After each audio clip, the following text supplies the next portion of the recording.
السلام علیکم ورحمۃ اللہ وبرکاتہ۔ آج آپ کو ابرار الحق کا لکھا ہوا ایک کلام سناتا ہوں جس میں وہ تصور ہی تصور میں دور مصطفیٰ صلی اللہ علیہ وآلہ وسلم میں پہنچ گئے ہیں، اور آئیے وہ سنتے ہیں۔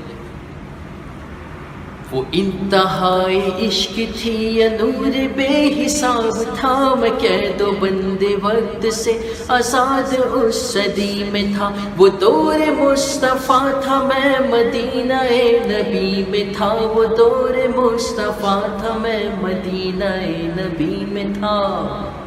پھر ایک صحابی رضی اللہ تعالیٰ گویا کہ حضور صلی اللہ علیہ وسلم کی بارگاہ میں حاضر ہو کر گویا یوں عرض کرتے ہیں، آنے والے دور کا ہے امتی گنہگار، ہند سے یہ ہے حضور ہے مگر سیاہ کار۔ مسکرا کے آپ نے فرمایا روکنا نہیں، امتی ہے اور وہ بھی آنے والے دور کا۔ طے ہوا عصر کے بعد ہوگی میری حاضری، روبرو نبی کے پاس ہوگی میری حاضری۔ تصور عدالت نبی کیا تو ڈر گیا کہ جا کے کیا کہوں گا، میں تو سوچ کے ہی مر گیا۔ صحابی رسول نے حکم دیا کہ بیٹھ جا، محفل حضور کے اصول سیکھ لے ذرا۔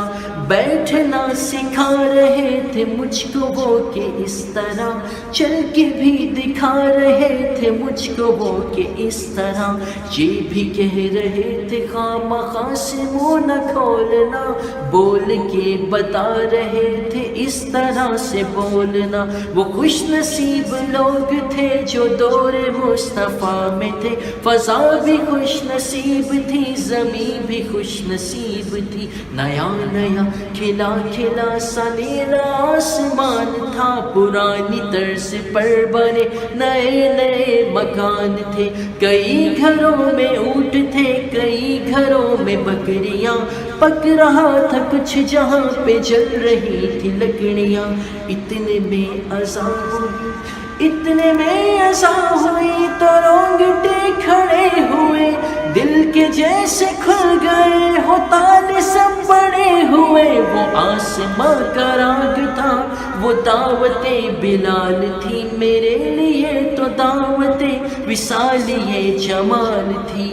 دھو لیا نہا کے میں نے وضو بھی بنا لیا، نسبت حضور میں نے عود بھی لگا لیا۔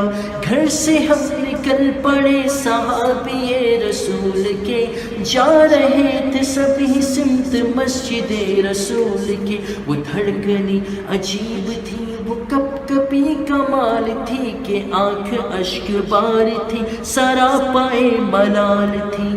روح تھی کہ دید کی تڑپ تڑپ تڑپ تڑپ، دل میرا دھڑک دھڑک دھڑک دھڑک دھڑک دھڑک۔ ہر قدم پہ بڑھ رہا تھا شوق دید مصطفیٰ، ہر قدم پہ بڑھ رہا تھا شوق دید مصطفیٰ، ہر قدم پہ گھٹ رہا تھا فاصلہ حضور سے، ہر قدم پہ گھٹ رہا تھا فاصلہ حضور سے، ہر قدم پہ گھٹ رہا تھا فاصلہ حضور سے۔